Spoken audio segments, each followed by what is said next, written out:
What is up, everybody, and welcome to the Triple H podcast, Happy Hour Hoops, your one stop shop for enjoying a cold beverage and listening to our ice cold basketball takes. Everything NBA all the time. We got it. Today, we have a nice little show here. We will be talking all about the LeBron James, Isaiah Stewart altercation, the altercation at the Palace. We will be talking about some teams who have been a little banged up or injured or missing their star players to start the season and how they have fared so far. Some teams good, some teams not so good. Just talking about some teams on the rise, and then also a little Kevin Garnett blurb that we will talk about. That's all a tease for now. We're going to be talking a little bit about Kevin Garnett towards the end of the show. Jake, I welcome you in here. How we doing today, bud? Oh, we are living the dream. Yeah, we got some comments for Kevin Garnett. I would actually no, that's a wrong way to phrase that. I don't want to comment anything to Kevin Garnett. He can agree. He can think whatever he wants. He's a terrifying man. I would not fuck with him at all. But no. This is it was a hiatus last week. I missed Happy Hour Hoops. I'm sure everybody else missed us, but hopefully we weren't gone for too long. And for you here coming back, but happy it was a very eventful weekend in hoops. I feel like it was quiet, a little bit quiet, and then the weekend just popped off. I'm excited to get into it tonight. So what are we starting with here, Donnie? Yeah, so let's start with Lakers, but more importantly, like I mentioned, that LeBron and Isaiah Stewart action. So it was LeBron's second game back. His first game back was against the Celtics, and he lost to them. The Lakers lost on the road to the Celtics Friday, and then they were in Detroit on Sunday night. This is the way the NBA competes with the NFL. They just have LeBron James get into a scrum on Sunday night to compete with the NFL. But yeah, so I'm sure everyone's seen it by now. LeBron James, Isaiah Stewart, of the Detroit Pistons. They were trying to box each other out on a free throw. LeBron James extends his arm, pretty clearly punches. Some people are calling it elbow. I mean, it was clearly a closed fist is what hit Isaiah Stewart in the face. And then just madness from there. I mean, getting each other's face. Isaiah Stewart's eye and mouth is gushing blood. He pretends to stop going after the Lakers and LeBron James. Then he goes after them again, barreling over Pistons staff, assistant coaches, referees, teammates. Ultimately, does not get to LeBron. Both are disqualified from the game. Both receive suspensions. LeBron getting 2 games, Isaiah Stewart getting 2 games. LeBron getting 1. Jake, what do you just initial thoughts on the situation? I mean, we've had a few days to digest now. What are you thinking about it? Well, the more and more it looked like the biggest thing I guess people were trying to decide between right at the beginning was if LeBron was intentionally throwing a shot at Isaiah Stewart on that. He's obviously LeBron's not going to say, yeah, I tried to punch this guy in the face. Right. But I know I saw some arguments on Twitter going over. I know Ty B is back in the Rochester boy, Isaiah Stewart, calling LeBron dirty. I've seen, and he's not the only one, but I just want to give him the shout out in our Rochester boy. And it was definitely an aggressive play. I think that LeBron knew he was swinging back. They were the way they were boxing out. It was physical the whole game, and they were definitely frustrating LeBron.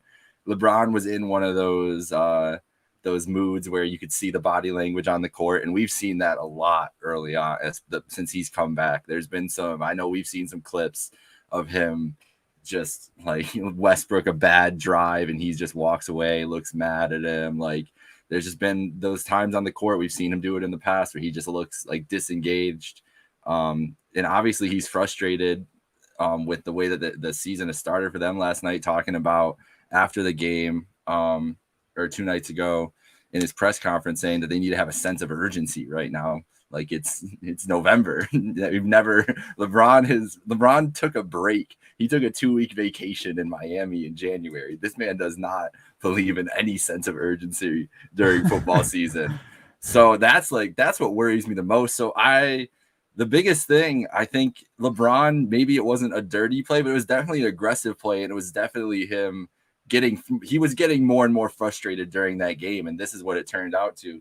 And from the Isaiah Stewart side of it, I think he just thought, yo, this is my moment, bro. He's like, Yeah. I just got into a scuffle with LeBron James. Like, I'm gonna make this point, like, to the rest of the league. Like, do not fuck with me. I'll go after LeBron. I mean, I feel like it was as simple as that. I don't think he ever really, maybe he did. Maybe he was like really just turned up and was gonna go like beat the shit out of LeBron if he got through the 27 people in front of him. But I just feel like he was more trying to just show that he was tough more than like willing to start another Malice in the Palace or anything like that. But it was a scary, it was crazy scene to see, and like especially in that arena, like everybody's immediate thoughts were like, oh fuck. I mean, it was only almost like a half-hour delay from the game, what all things considered. And once they, finally got everyone, removed who needed to be removed, cleaned up the blood, did all that, made their decision on who's getting kicked out, this and that. Yeah, I mean, I think it was, I'm not ready to sit here and say that LeBron's this dirty player now and that's how he should be viewed. I mean, cheap shots happen. I think it was a cheap shot. I mean, whether he was trying to hit him in the face or not, I don't know. But he clearly, had some intentions with that arm that he extended. He was swinging, bro. He was swinging hard, for sure. And we don't know what was happening before. But, I mean, this stuff happens. And ultimately, this is the way I see it. I think it's good for the NBA. And that it happened on Sunday night involving LeBron James, which this was only his second ejection ever in his career. I mean, this dude's been around for decades, and it's only the second time he's been ejected. So that automatically, I think, is a boost. It's like LeBron gets ejected. It happens on Sunday night. I joked about, them competing with the NFL, but in my opinion, I think that's a huge deal. Like, especially on Sundays during football season, no one is really tuning into the NBA. Especially if you think the Lakers and the Pistons, you would think that's an easy win for the Lakers. They did barely just get by, even after LeBron getting ejected this game. But overall, I think it's good for basketball. This stuff doesn't happen nearly as much. I mean, this used to be a regularity in like the 80s, even early 90s basketball. Like scrums like this happened all the time. Yeah. Very rare now, and very rare that it happens with superstars like LeBron James. So ultimately, I think, honestly, it was pretty cool from a fan perspective. I'm not, I have no ties to either of these teams, but I from a fan perspective and just, getting some hype and energy, whether it's good or bad around the league, I think, I don't know. I think it was pretty good for the league. It's cool. And as for the suspensions, man, I mean, we talked about it. I think, all the talking heads, including us and, all the way to the people on ESPN and SportsCenter, whatever.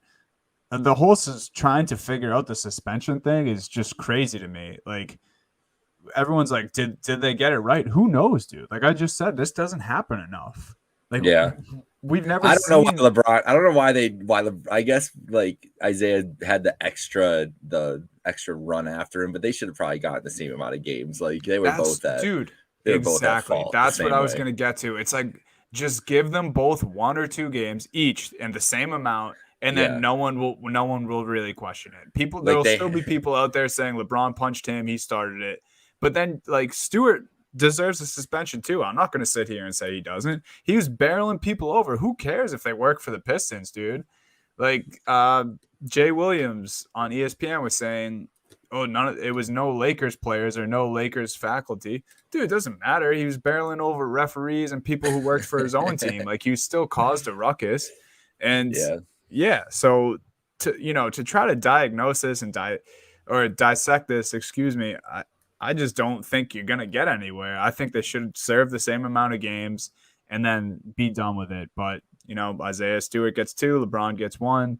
That the league probably also doesn't want to keep LeBron off the court for longer than they need to because he's already been off. He's already missed a handful of games this year due to injury. He just came back.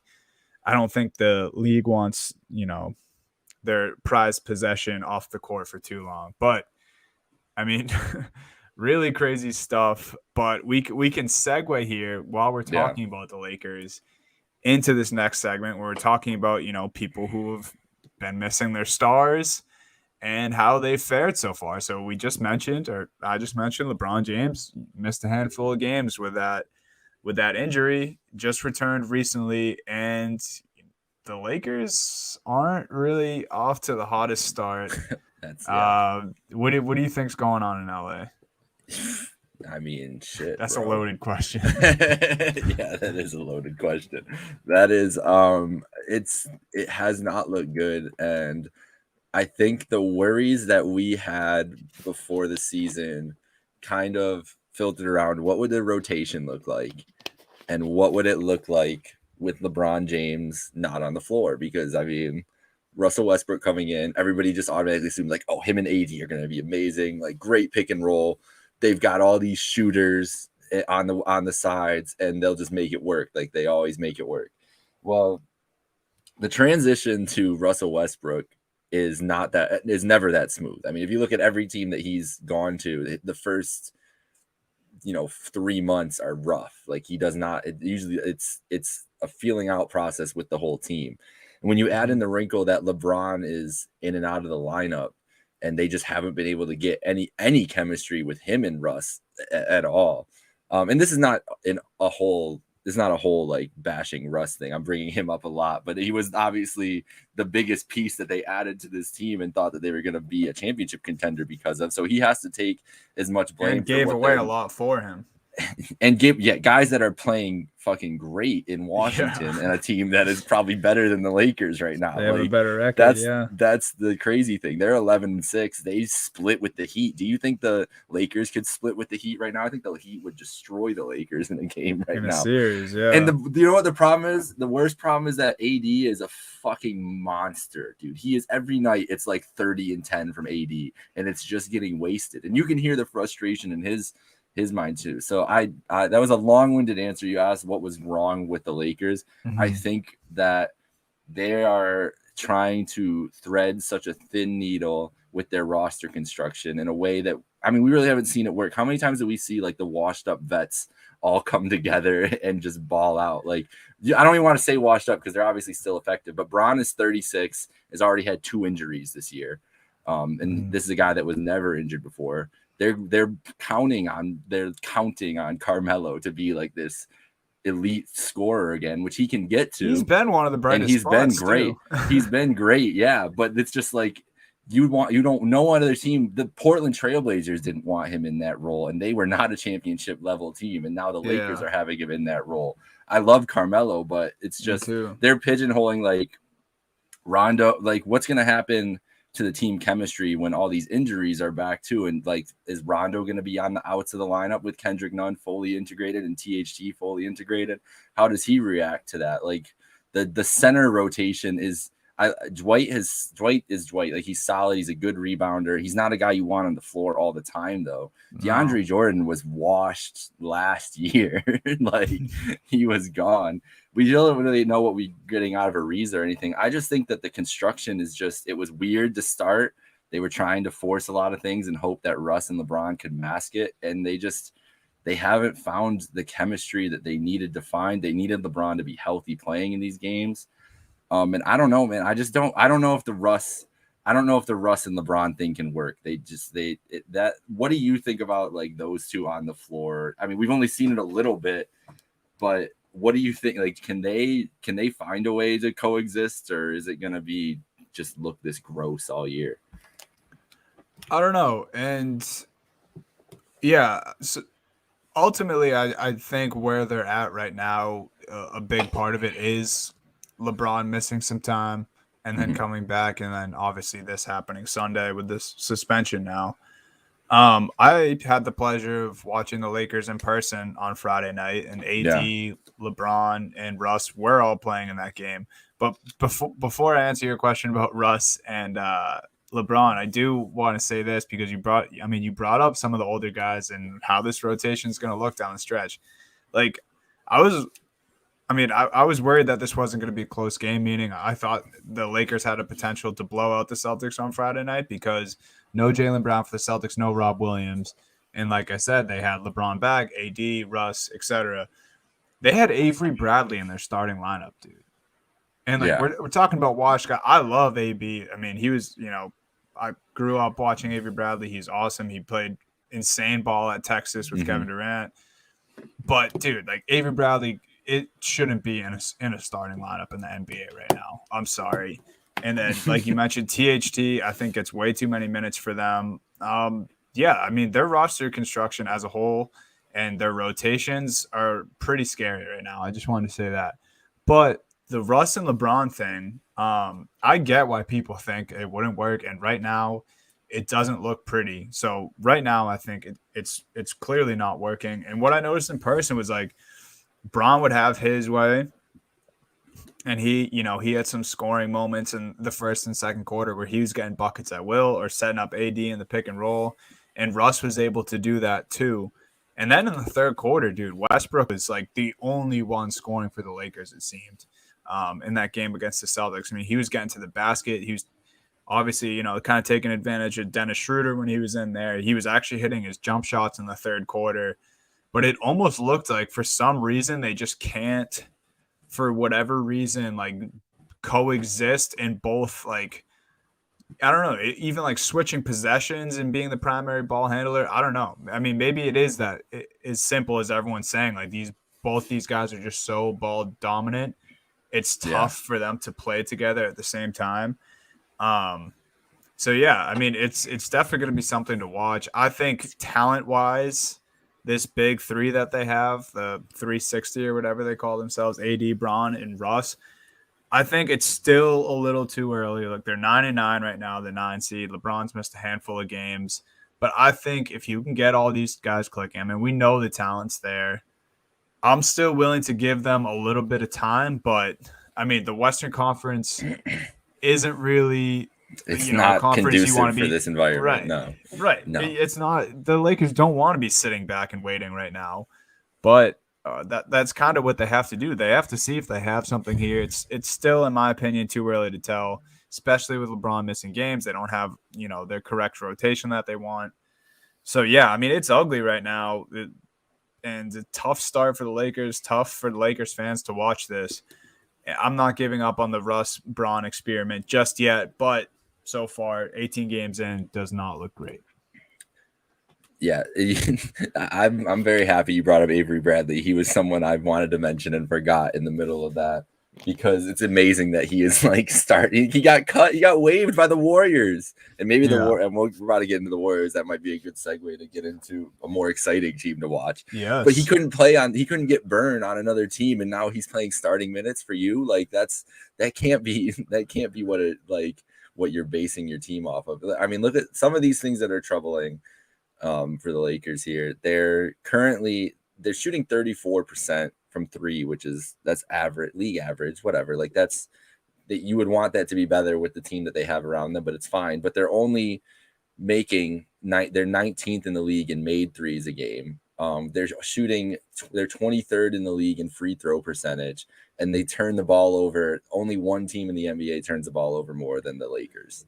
Jeez, so if you don't hit threes, you don't make your free throws, you turn the ball over all the time. And also they are only 13th in rebounding. So they don't dominate on the boards to get extra possessions from those turnovers.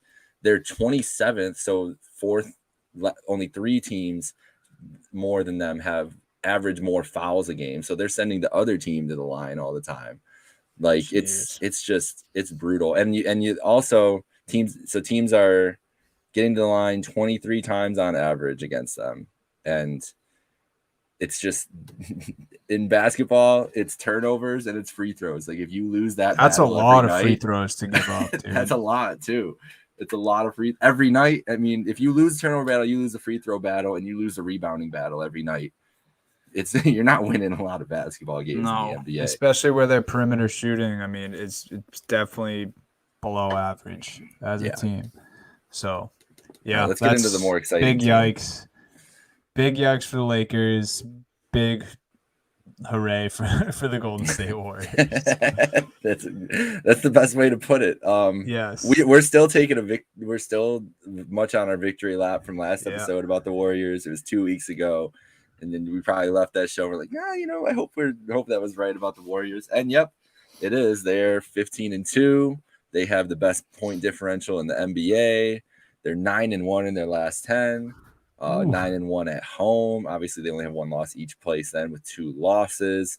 They are dominating the league. Steph is averaging 28 points a game again, shooting 96% on the free throw line, just like absurd numbers, 40% from 3. I know that's honestly it's so crazy that he can do that, man. I mean, you watch games and this dude's taking 13 threes some nights and he's shooting over 40%. Like that is it's bananas. I mean, dude, they're the best team in the league. They have the best record. Mm-hmm. They have the best record in the Western Conference. They're the number 1 in the NBA.com's power rankings. And we did peg this from the beginning. I don't think either of us thought they would get out to this hot of a start, but we said this team could be a contender. And yeah, we didn't know what it looked like at the start. We were counting on Klay coming back and them coming into form. Apparently, they don't need Klay Thompson, which is the scariest thing. That's for the rest of the league. They have a guy named Jordan Poole, and that's why right now they don't need Klay. I saw something yesterday, and it was his comparison just to a season ago. He was averaging 10 points per game. He's now averaging 18.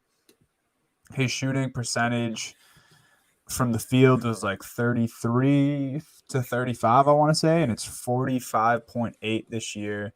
I mean, he's just doing everything for this group. He's being that, second, third option, whatever you want to call it, because obviously Andrew Wiggins so quietly averages 19 points per game for this group. Dude, I mean, Wiggins, for the amount of people who say he was a letdown, he bounced around from teams, and now he found a home in the Warriors. I mean, Andrew Wiggins is a very good wing player. I think so many teams would love to have him.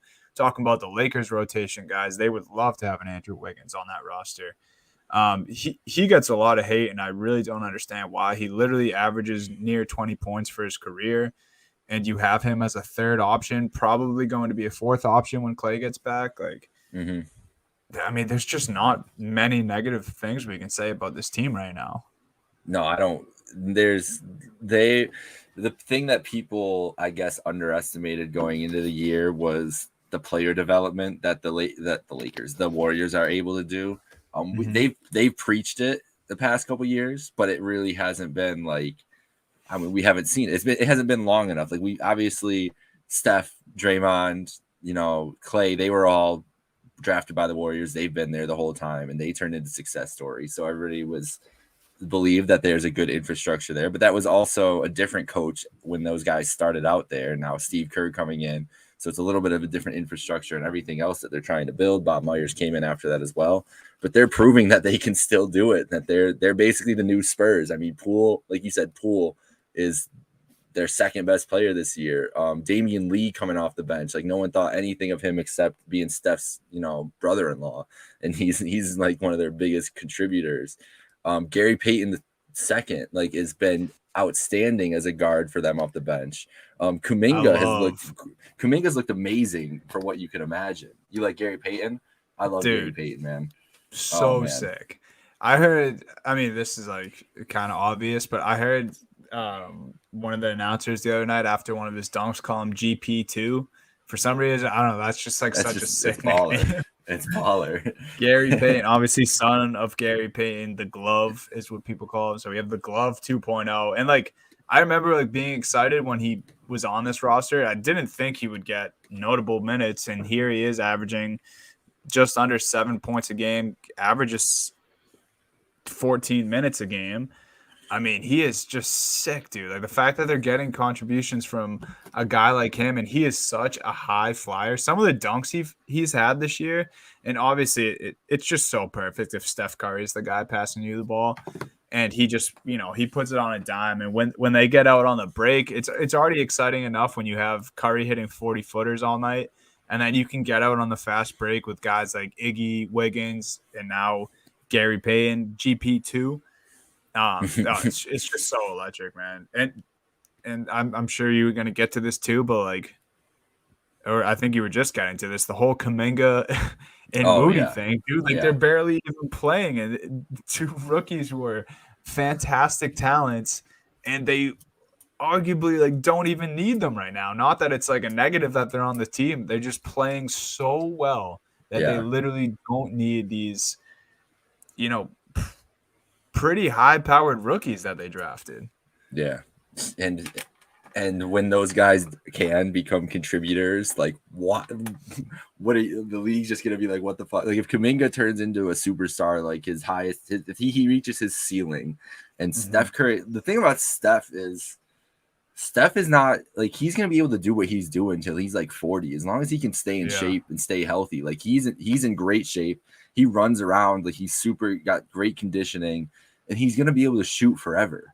And he's never been a big guy. It's not like he ever needed his size for anything or his physical ability. It's Nope. just gonna be like endurance, and that's something you could keep going. So like we talked about before the season, like they're trying to make a bridge to the future. And also, if Kuminga and Moody hit like right away, they could maximize this and be a power team again. And they don't even need those fucking guys, and they're just like, nah, you know what? We just got Steph. Like he'll be enough. They are first in the league, and contrary to the Lakers, first in 3 points made, fifth in 3-point percentage. They also turn the ball over a shit ton, but that's the Warriors have always turned the ball over. Even 2016, I think they were one of the worst teams in the league in turnovers because they Yeah. just try shit all the time. They But play teams turn very the ball. fast too. Yeah, the teams turn the ball over against them a ton too. So they create Right. havoc on defense. They've been a great defensive rebounding team, which is a surprise because they don't have a lot of size, and obviously Wiseman hasn't even played yet this year. And he's obviously the We'll big get to linchpin him. down there. Yeah. And teams are shooting, they're shooting well against them, but you would expect that with the kind of lineups they deploy and the switching and everything. That's the shots that are pretty much available. But I don't they just look like the Warriors again, and that's the most simple way to put it. But if you watched freewheeling Warriors basketball 2015-16 specifically before Durant got there, it's just beautiful ball movement, shooters open all over the place, and Steph's really the orchestrator of it. And that's what's happening. These guys are hitting their shots, they're doing their job. Wiggins, I love that you mentioned Wiggins. Wiggins has been awesome. Like Wiggins could be like So a good. borderline all-star in the league in the West this year. I don't think he Mm-hmm. would be, but like he's just playing that well. Just playing like it. Um, Yeah.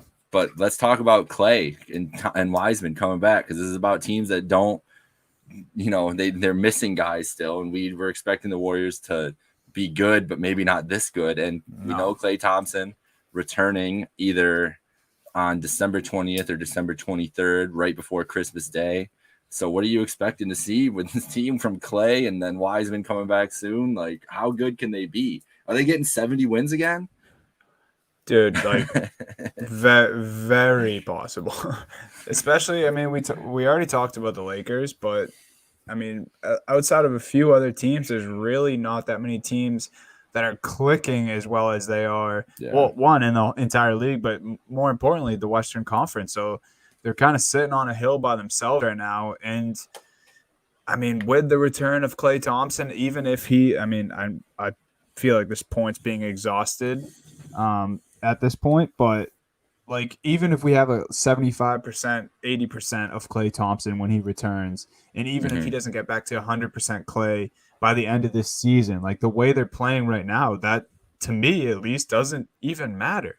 And I Mm-hmm. don't think they're going to do, what people are speculating on with Klay coming off the bench and what does the rotation look like. Look, I'll leave that to Steve Kerr, but I'd be willing to bet that when Klay returns, they're returning him because he's ready to play, and I think he goes right back into the starting lineup. I know and maybe play him, Poole, and Curry all in the starting lineup. Yeah. I'm not saying that Poole has to, become non-existent when Klay's back, but I don't see a world where Klay Thompson isn't next to his splash brother when he returns. So I think Klay goes right back into the starting lineup, and like I just said, even if he's not 100%, we already said they're first in Mm-hmm. three-pointers made. They're they're just going to hold that all season long because I think Klay has something to prove. He's missed, about 2 years of basketball now, coming off two brutal Yeah. injuries. He looks ready to go. I mean, you can tell by Oh his yeah. posting on social media, everything in between. He's ready, man. And yeah, I think it's scary. Honestly, the rest of Oh the yeah. league should be scared. Some flashbacks to the 2015-16 Warriors coming. It's gonna Scary be stuff, man. fucking wild. It's gonna be fucking wild to see. I can't wait for that's gonna be such a great night of basketball. Whatever game he comes back, like it's gonna be a celebration around the And league. then Just to see that guy back on the court. we have Wiseman, right? Still Yeah, 20 I don't know years when that. old. Yeah, Yeah, I'm not really sure on his timetable to return either, but obviously they're doing it without him. And I want to ask your flat out opinion on James Wiseman here, and because I'm seeing a lot that it doesn't like a lot of people saying it doesn't matter that they don't have Wiseman right now, and like why everyone's like, why are people saying, oh, the Warriors have Clay and Wiseman coming back? Like his rookie year was a disaster, and he's not like really going to do much for this team. It's yeah. dude, the kid's 20 years old, a 7-footer And who proved that he's he can played like shoot from 10 outside. games. Yeah, He's played like 10 games the last 3 years. 10 like competitive give him a basketball break, games. dude. He's a supreme talent. Like at least maybe he hasn't shown that he's a great talent in the NBA yet, but we know who James Wiseman is. Like this dude can play basketball. He can play it at a high level. He's 20 years old, 7-footer, can shoot. Like even like worst case, he's still an asset and they could trade him, right? Like I just want to get your take on Wiseman here because I don't really understand that narrative. Yeah, I think everything you just said is 100% correct. The kid has not played. He played 7 games in college before getting suspended for the year in what was literally, I will go down. I'm going to do a story on this someday or something. Like I promise you this week where the NCAA was getting ripped apart in the Supreme Court, right? Remember last year when all those Supreme Court hearings are going on, Supreme Court basically told them like, no, you need to pay these guys. Like, this is stupid. Like, you guys are fucking, this is ridiculous. I don't know how you've gotten away with this. Like, it was so bad for the NCAA. That same week, in a span of 2 days, they suspended James Wiseman for the season for whatever, accepting improper benefits, getting helped out to, have a house to live in by Penny Hardaway. Like, God forbid, Penny, and of course, he's a great basketball player, sure. Penny was literally just like paying for like their food, like because they didn't have money, whatever. That's besides the point. They suspend Wiseman for that, and then the next day suspend Chase Young till the end of the year for whatever his bullshit signatures or what. I don't even remember what it was. It doesn't matter what it was. They literally did. They were like, who are 2 prominent basketball and football players that we can suspend for something? Because every player in our sport can get suspended. Everybody takes money from boosters, but let's suspend these 2 guys. So Wiseman got fucked over then, and he tears his meniscus at the end of last year, and he has to play. Anybody who had a bad year last year, like I'm willing to give you the benefit of the doubt. Rookie, Me too. Anybody. It was the weirdest situation to ever step into. They didn't have a summer league, dude. They didn't have any pre-draft stuff like that. Nothing. And they're playing in front of fucking empty. When's the last time any of those dudes played in front of empty arenas? Like when they were 6 years old. Like everything about last year was just so weird for every single sport. I basically have thrown out everything that happened last year. And the kid, like you said, the kid's 20 years old. Like big man take a while. And this is a good segue to get into our next topic and guy to even talk about who just returned, DeAndre Ayton. People were out on Ayton right at the beginning of his career too. Like, oh my God, how could he get picked first? This is insane. Why would Phoenix do this? And then last year, a couple years in, he finally is figuring shit out. He's one of the most impactful players in the NBA playoffs and almost helps lead his team to an NBA title. And it would have been, it's crazy that how much people jump to conclusions on big men. So I think Wiseman's got plenty of time to make an impact, and he doesn't have to do a lot for the Warriors either, which is going to be the nice thing for him. But let's get into the Suns then, and let's get into Ayton, who's just coming back. He's looked okay in the start back, but the Suns have been, just pretty damn good again. Like pretty much what I saw last year. They look honestly like they're just picking up. So do you think it's real? Like they were the 4 seed last year, obviously had some breaks to get to the playoffs or get to the finals, I should say, to get through the playoff field. Ayton has just come back and he's kind of completing their look. Can they contend with the Warriors all year long? Are they the clear number 2? And is there a chance that they could overtake this Warriors team? Yeah. At this point, I don't see them overtaking the Warriors team, especially like we mentioned, they have Clay coming back and they're already playing this good. But I will say, if we're gonna do our victory lap about the Warriors, I was a little lower. I think you were too on the Suns this year, and it's Yeah, still early. I think all we said was that we don't know if they're clear cut can be in the contender conversation going into the season, just because you mentioned. I mean, some weird stuff had to trickle down for the Suns to make it to the finals last year, and obviously that's transpired, and we can't take that away from them because they still made it there. They still were the runner up. But I didn't see them, performing this good and I guess getting out to this hot of a start. We mentioned they did it without Aiden. He hmm returns. Now they're currently on a 13 game win streak as of what's today, November 23rd. They are on hmm a 13 game win streak. Chris Paul is averaging over 10 assists a game. I mean, yeah, like they have a lot of this momentum from last year. And I think this is a motivated group. So for I sure. mean, until someone else really starts showing some serious strides in the Western Conference, I think the Suns have that. I mean, they're number 2 in the power rankings for the whole league right now. But yeah, I don't think anyone's really taken away that 2 spot in the Western Conference from them anytime soon. Yeah, I don't. I think that's. I mean, I guess the biggest team that you would talk to, and you're not going to find it on this podcast, so don't worry about it. But the biggest team that you would think to contend is probably the Jazz, right? Like Mm-hmm. they're the team who had the great regular season last year. They had a great regular season beforehand, but no one trusts the Jazz, bro. Like I'm not going to trust the Jazz until I see them in the NBA Finals or the Western Conference Finals in a relevant position. Right now, though, Phoenix, they've on a 13 game win streak, bro. Like they literally started the season 1-3 and have just turned on the burners. They're right behind the Warriors.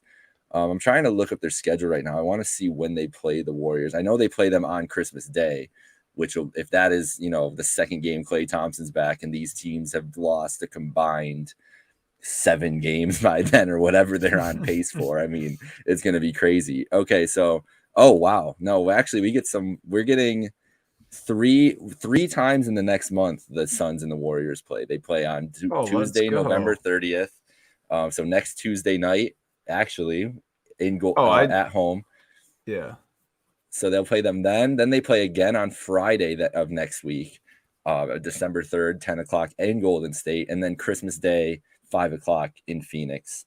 Let's go. Warriors. So we're gonna find out a lot. I guess I'm gonna wait and see what they'll look like compared to the Warriors because they got them. This is a tough stretch though. It's not tough. It's tough to go to Cleveland with the injuries that are piling up there, but they're in Cleveland Wednesday night. And then back to back against both the New York teams before they play those 2 Warriors games. Sandwiched in between the Warriors games is a Pistons matchup, so that's pretty Isaiah nice. Stewart's coming for him. He'll be back by then. He's gonna try Aiden to better fight be worried. Steph. Yeah. Aiden All better right. be worried. Not Steph. I meant Booker. Either way. Yeah. So the rest I'll just run down quick through December because it's a pretty tough schedule. They've got San Antonio after that Warriors game, Boston, at the Clippers, at Portland, home to Washington, home to Charlotte, Oof. at the Lakers. They got 2 Oklahoma City games in here that are pretty easy, but home to Golden State, obviously we talked about on Christmas, home to Memphis, at Boston, New Year's Eve. So they've got, and then even after that, it's at Charlotte. So the next month is a huge stretch for the Suns. That's a lot of playoff teams that they're playing, a lot of big matchups, and the 3 matchups with the Warriors. I mean, shit, bro. We didn't look that up beforehand even. Like that's going to be great television, great theater for NBA fans. Yeah, talk about competing with the NFL. That's the way to do it right there. Hell yeah. That's a great Tuesday night next week for sure. So I think that they're the second best team in the West. I just think the Warriors are so fucking good that it's going to be really hard to keep pace with them, especially once Klay comes back. But this is like Chris Paul, man. Like this is the rivalry. It's Chris Paul and it's Steph. Hates the revenge Warriors more tour than for anything. CP. It could be. This is like their time. 12th revenge tour of his career. Just coming up so short the season before and pissed off the next season. And something else I want to credit the Suns with. I mean, this is a combination of great coaching, great management, um, just the rotations coaching is putting out there, and Yeah. then obviously the players too. But I think the rotation guys and the way the rotation guys are being used and the new additions to this team are actually a big deal because while I haven't watched too many Suns games this year, like we talked about last year, I mean, time and time again, how guys like Jay Crowder and Mikal Bridges, I mean, he's a locked in starter now, and he gets over 30 minutes a game, but just some of the guys like that, even like Saric and Kaminsky were good at times last year, but they brought in Landry Shamet and Havel McGee, who McGee was actually pretty huge for this roster while Ayton was out. And I think he did a lot of good things. If I'm not mistaken, I believe he's averaging like 10 points a game for this group. Yeah, he was very impressive in his time there. And then Shamit's a guy who, I mean, I think he's averaging less than 10 a game and doesn't play all that much for them, but he's a guy who can get it going and score 20 on any given night. And then, they have guys like Cameron Payne, who was excellent through the playoffs last year. I think Frank Kaminsky already has a 30-point game this year. They just have a lot of depth at, pretty much every position. And I mean, just willing guys coming off the bench. I mean, we talked about that is a huge negative for the Los Angeles Lakers. And all the best teams out there have great depth and have good guys who can come in and produce. And the Suns proved that they had that last year, and they have it this year too. Yeah, I think that, and they've been built so well. This might just be like the rivalry for this year and maybe the next couple of years, like two of the veteran, the champion who's been there, and then this young. I mean, Chris Paul not very young, but the young upstart Suns who are just battling and got a taste of it while they're gone. Like it shapes up their division rivals, so they play against each other a bunch. This could be the brewing of a great rivalry to start and leading off with it. I'm excited to see what the Suns are going to offer in these games and what they're doing the rest of the year. So let's get into it. This is your moment, Dunny. We've been talking bad on the Celtics all year long. I just looked at your notes to see what you wrote down for the Celtics. You just wrote, "Ooh, baby." So I'm gonna let you run away with it. Jaylen Brown's back. Tatum is being efficient again. He's got 10 assists the other night, or 8 assists, whatever it was last night. How are you feeling about your Boston Celtics after this last week? Oh, I am feeling great. They're 8-3 in their last 11. Tatum started so slow. He was still having over 20 a game because that's what Tatum does. He's a scorer, but his shooting was poor. Mm-hmm. Get this, dude. Tatum is second in the entire league in 30-point games right now. Wow, who's first? Like, I feel like I'm pretty sure it's Steph. Steph? Yeah, that was figured, but that's crazy. He scored 30 in 4 straight games right now. I'm glad that the Celtics made this list because although JB wasn't out for a while, it was kind of right when they started out really poorly. Then they lost JB. Then they lost Rob Williams, who maybe around the league still isn't wildly known yet. But I mean, Rob Williams so important to them, man. Yeah, he's a starter on this team now, and he is great. Him and JB actually have the best plus minus on the Celtics right now for the season. They're 1-2. So I'm glad, they qualified for this segment. But, yeah, I mean, they got Jaylen Brown back for the first time last night. He looked great. He scored 10 points in 65 seconds at one point in that third quarter. And I think what we do, although we did rag on the Celtics a little bit because they started disappointing. I mean, this is a week and a half ago, we were having the same conversation about the Celtics that we had about the Lakers at the top of this show. Disappointing. They had no true identity. Where was this defense that the new coach was supposed to bring in? And now we've seen it. Since November 3rd, I believe, they're first in defensive rating. And obviously small sample size, only about 20 days. But they've had quite a few games in there, and they've really flipped the script. When Brown first got injured, The hamstring and Rob with the knee, I was really worried because I was seeing a lot of last year because first last year it was Tatum with COVID, then Smart with the calf strain, Hmm. then Brown with COVID, and then ultimately Brown with the hand slash wrist injury that took him out of the playoffs. And I was like, oh no, like here we go again. But Hmm. Dennis Schroeder, dude, he has been so He's been huge for this awesome. team. Tatum's finally figuring it out. Brown comes back into the lineup last night, didn't skip a beat. Nope. And then Al Horford, 35-year-old Al Horford, looking like he's 25 out there, just doing whatever it takes to get a dub on any given night. Horford is. So yeah, I mean, just flat out, this is a team that just flipped the script, and it's really great. They're the sixth seed in the Eastern Conference. Just a few days ago, they're like the 10, 11th seed. Yeah. But yeah, I mean, we said this, and like you said, we ragged on them a bit, but I think we also did say that it's early when we were Yeah. first talking about the Celtics and new coach, new players.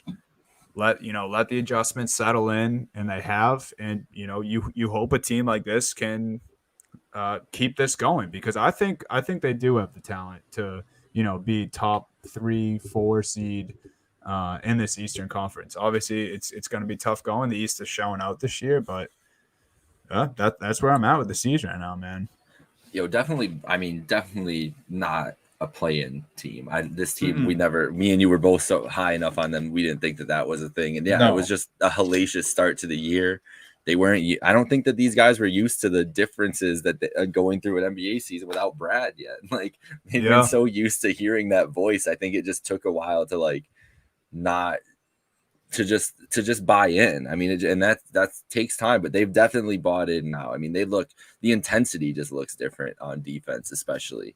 And they're kind of understanding the rotations more and everything else. Like you can just tell it's clicking. Jaylen Brown is shooting 49% from the field, and he's yeah, shooting 40% from three, and and averaging in just basic 80% from the free throw. So no 50, 40, 90, but he's damn close to it right now. Um, and the the fact that they looked so good without him, and the the thing about him coming into this lineup is we've been waiting to see who the playmaker is going to be, right? Like, is it going to be Tatum? Is it going to be Brown? Is it going to be Smart, Schroeder? Like, who's going to be the guy really facilitating?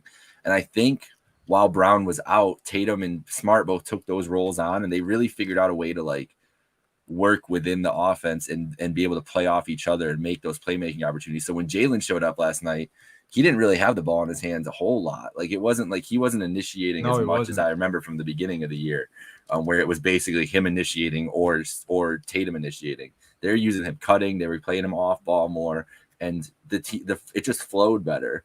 And I think that Yep. that's what the team needed to decide to do. He didn't need to empower both of them. He needed to empower one of them to run the show and the other guy to just go do what he needs to do. And Tatum's such a great playmaker. I just don't think he really looks for it himself unless he's like directed. I think that's just him being young still too. Is him not having like the full wherewithal to be like, oh, like I need this tonight or I need to do this tonight. As we've seen, like he can choose to be very inefficient on some nights and not realize he doesn't have it going. Like the in-game adjustments are what I'm saying, but he's starting to do it and being empowered by Ime to do it. And I think with Brown now his biggest weapon back, that might be something that they can unlock more and use more. Yeah, yeah, I totally agree, man. I mean, like I think to start the year, their biggest issue offensively anyway was just like too much ISO play. And I Yeah. think that's like so easy for sports analysts and just people who critique the NBA. Like that's so easy for people to just jump on and it's apparent.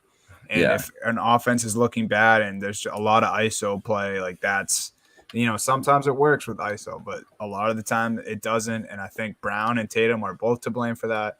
But now you see it, and you're right. It did start to happen once Brown was out on his injury and they were shorthanded.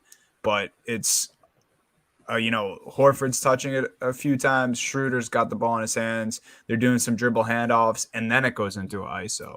So it's not Tatum dribbling up and he's ISOing right away. Like they're doing it, getting the defense to switch, getting a smaller guy on Tatum, then they'll give it to him in the post. Mm-hmm. Or if a big switches onto Tatum, then they'll let him just go to work and they'll clear out. And then, yeah, like you mentioned, Brown was playing a lot of off ball last night.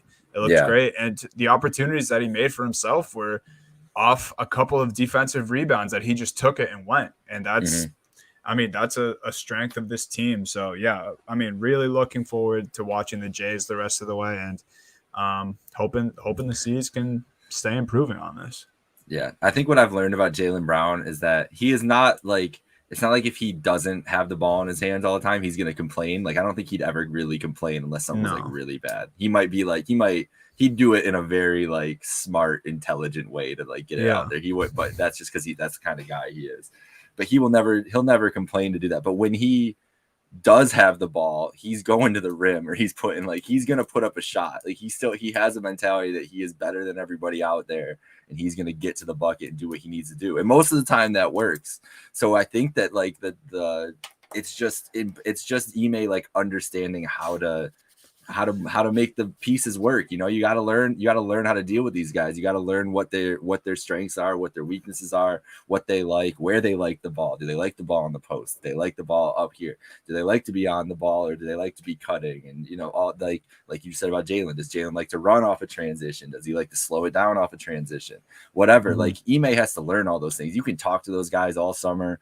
You can have as many conversations. You can watch as much film as you want. It doesn't replicate seeing them in practice every day, working with them in practice every day, coaching them in games, like all that. Like this is the time where he can actually see and put these guys into their positions of strength.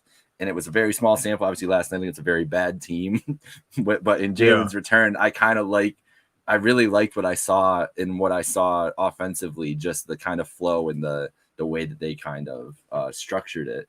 And I think it's encouraging going forward. I mean, this team, offensively, like it's been a struggle to start, but they're 12th in points, they're 8th in the league in net rating, which is so obviously that's indicative of a pretty good basketball team.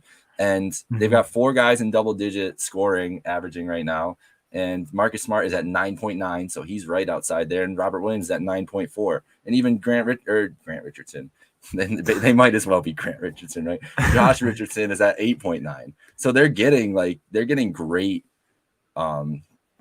contributions from the bench too right now. It's a pretty even scoring across the board, even with Tatum and Brown dominating in points, and Brown's been out obviously, so that's probably increased it a little bit for everybody. But I think the contributions are starting to come. We'll see what happens. Yeah. And then I just wanted to throw an honorable mention here. Won't spend too much time on it, but the Clippers, man, they're another team starting the season without their star, no Kawhi, and they're 10-7 right now, 4 seed out west. So, you know, we got to give credit where credit's due. Paul George is playing really well. Reggie Jackson is. They got Ibaka back now.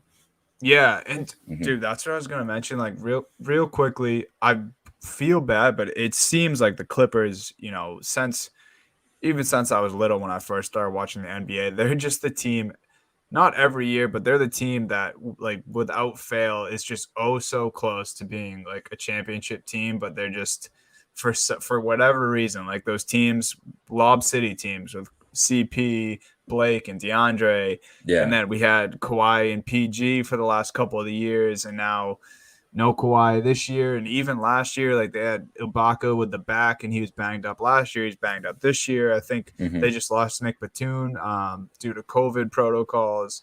So this is a team I feel like just can't catch a break for like my lifetime. It seems when I think about the Clippers. But yeah, well, you know, they get some credit on the Triple H podcast here. So go Clippers, 10-7 without Kawhi. Pretty impressive. Love it. Can't respect the Buffalo Braves. We are on Trainwreck Sports here, so you know, former Braves gotta do it. I still should have one of my biggest college regrets is not buying the Kawhi Buffalo Braves jersey for Darties at all. It was I knew I could have put it up somewhere, I guess, and this is not going to be my home permanently, but somewhere in my next home I could have put it up somewhere, I guess, hung it around. True. But I didn't feel you, but that would have been a nice one. So yeah, partial to the Clippers for that. Clippers will look great. PG looks great. No slander from PG on this podcast yet this year. No, not yet. So we're good with that. But KG, he might be about to get something. Let's just let it roll. Let's let it go, and then we'll come back. Yeah, we'll play then explain. Let's see here. that's hard. Oh man, Magic at one, just because he's 6'9", he can see everybody, right? Mm-hmm. Now I gotta go MJ. Matter of fact, I'm gonna put Cole on my 2. Cole gonna be my 2. Oh man, this where it started to get weird. Wait, hold on, wait. You left it. I got Cole at my 2. He said what he said. I got Cole at my 2. He said what he said. Don't argue with the man. I got Cole at my 2. Let him get it off, and then you. Right. Hey, I know you're gonna say MJ. I'm supposed to do that. Shout to MJ because he the god and we copied him and shit. But I got Cole at my 2. Come on. I really want to put AI in here somewhere, but I'm going for a taller team because we're gonna switch everything. You know what I'm saying? Right. KD at my 3. You know what I'm saying? KD's he's like a real fade. You know what I'm saying? And then I'm putting I'm gonna go with Wilt. I'm going with Wilt. I'm going with the still that 5. I'm playing the 4. Okay. We're switching everything. 3s, 4s, and 5s, switching everything. That's how I'm coming. So All right. that was Kevin Garnett's all-time top 5 on the $1 million worth of game podcast hosted by Gilly the King. Yeah, pretty crazy stuff there, Jake. Huh? Leaving not only Jordan but LeBron also out of his top 5, which I can respect because he put in KD. So I'm not really too mad about that one, but he does go on to say that his first 2 off the bench would be Jordan and Vince Carter, which is just like so random.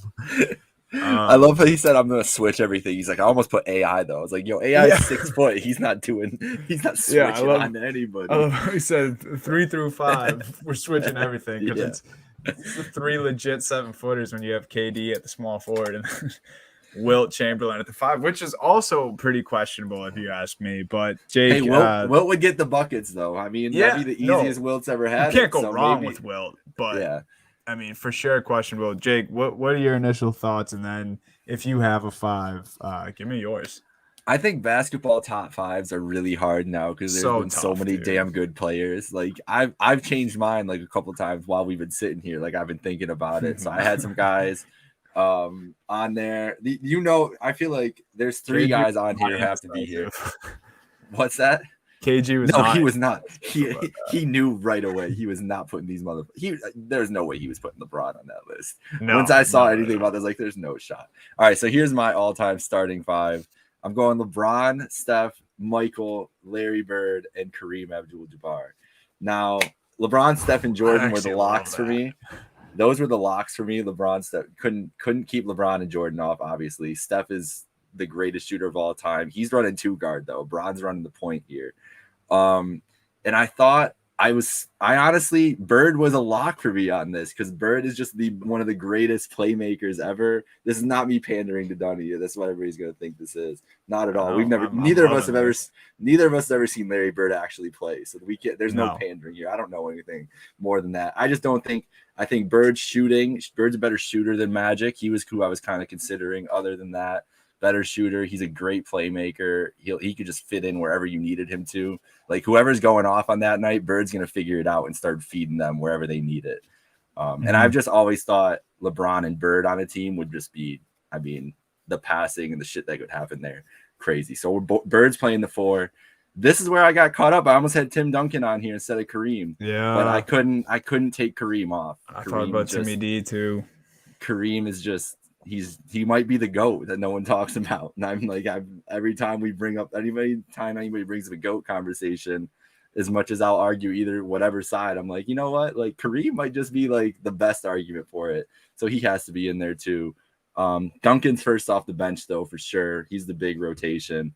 And then probably Kobe. Kobe was probably the other. Kobe was the person I was considering instead of Steph, but I can't not put Steph on the floor. That would just be crazy to not have him there. But that's what I'm going with. What about you, Dunny? So my starting 5 is Steph at the 1, Kobe, Bean, Bryant at the 2. I agree with KG there, but I am not leaving out Jordan. I got MJ at the 3. I don't care. Michael can play small forward. He can play wherever he wants. He'll be fine. I got Hakeem Olajuwon at the 4. There we go. And then I'll mix it up because I couldn't decide, and you took Kareem. I'll go Shaq at the 5. Shaq and Hakeem are gonna kill people. That's what I mean, because Isaiah Stewart's not coming after that. Overkill if I did Kareem and Hakeem. because like they're just like that skill set would just be like forget about it. I was thinking about doing that, but I kind of wanted the shiftiness of Hakeem and also the defense, and then just the dominance of Shaq, and again the defense at the 5. And then I think my first 3 was Steph, Kobe, and Jordan. Those really can't be argued. I also left out LeBron, which was tough. But I wanted Kobe and Jordan both in there. So that's why. And then I wanted to do actual traditional bigs as my bigs. So that's my process. Obviously, I wouldn't be mad if this was Steph, Jordan, LeBron, Hakeem, Shaq. But yeah, I think Kobe and Jordan on the court would be Kobe, Jordan, and Steph on the court would be hilarious. Could you imagine the looks those guys would give each other at some of the shots they're taking? Like it would be but they would all go in. Kobe and Jordan would just like take the ball from each other and just start posting up, and just Steph's just standing there wide open, like waiting for 3. There would be some really, really fun moments if things weren't going right. I'm sure things would be going right a lot of times if those 3 were ever on the floor together at any time. So I like it though. I like it. You can't argue with that. You can't argue with that starting 5. After I listened to KG just always gets me fired up no matter what he's saying. But after I listened to his, I wanted to throw him in mine. And then I started thinking about it, and then I was like, oh wait, like Duncan and Dirk, like those guys are arguably better than KG. And then I was like, wait, think back even further. Hakeem, Kareem, Shaq, like all these bigs, I think deserve it more than my guy Kevin Garnett. Hopefully, he never sees me slandering him like this because I love Kevin Garnett. He'll understand. I think nothing but great things to say. I also love that like his basis of his list was just like everyone being dogs. And he's like, and that's why he had Kobe instead of Jordan. Like, not that it even makes sense at all, but like in a way, I kind of know what he means. Like, Jordan was more gifted, and like he was his airness, and I mean he's the GOAT, right? He was the GOAT like while he was playing, like it was just undeniable. MJ was a god basically, but Kobe was like different. He had the skill set, and then he was also like rip your head off, like literally said that he listens to the Michael Myers theme song before games sometimes. Like if that's purely what KG's list was based around, then it makes sense in that sense if you follow there. But for sure, I mean, super controversial list from KG, but far from the most controversial thing that Kevin Garnett has said. I'm glad we got our list out there too. That was a fun little thing. Yes, sir. All right, well, that'll about do it for us today then. So for Donovan Holden here, this is Jake Micah. Follow us at Happy Hour Hoops 1. Subscribe to the Happy Hour Hoops podcast on Apple Podcasts and Spotify. And everybody who's out there who watches this show, listens to the show, have a wonderful Thanksgiving. Enjoy your time with your family. We're thankful for basketball, thankful for Happy Hour Hoops. Enjoy football, enjoy food. Whatever you do, have fun with it. Have a happy Thanksgiving from us and from Trainwreck Sports. Have a great week, folks. Next week, I guess we got Warriors Suns on Tuesday that we're gonna be hyping up. So we'll be here for a little preview before the pod. We might need to. Yeah, maybe it's a night game. We might just come back. I think we should if I'm not asleep, if you're not asleep, because that's late. We'll have something for you guys. We'll have something though. We'll figure out something. Warriors Suns next Tuesday night. That'll be fun. So yeah, lock it in here every Tuesday. Happy Hour Hoops. Happy Thanksgiving, everybody. Have a good night. Later.